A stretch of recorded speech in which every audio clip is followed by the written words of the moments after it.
Can a human being can give life to a plant which is totally dead? No, you can't. Okay, വേരെല്ലാം പറഞ്ഞു പോയ ഒരു വൃക്ഷത്തെ എന്ന് വെച്ചാൽ പൂർണ്ണമായി നിർജീവമായി പോയ വൃക്ഷത്തെ ജീവൻ കൊടുക്കാൻ മനുഷ്യന് കഴിയില്ല. Is that human being are going to give or going to make or create God? അങ്ങനെയുള്ള മനുഷ്യൻ ദൈവത്തെ ഉണ്ടാക്കാൻ കഴിയുമോ? തൻ്റെ കരങ്ങൾ കൊണ്ട് ദൈവത്തെ ഉണ്ടാക്കാൻ കഴിയുമോ? No no no, absolutely no. God is eternal. ദൈവം നിത്യനായ ദൈവം.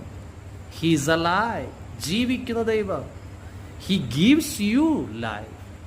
ആ കർത്താവ് നിങ്ങൾക്കും എനിക്കും ജീവൻ പകരുന്ന ദൈവമാണ്. You can experience his love. That is the Bible says. നിങ്ങൾക്കും എനിക്കും ആ ജീവനുള്ള ദൈവത്തിൻ്റെ സ്നേഹം അനുഭവിക്കാൻ കഴിയും.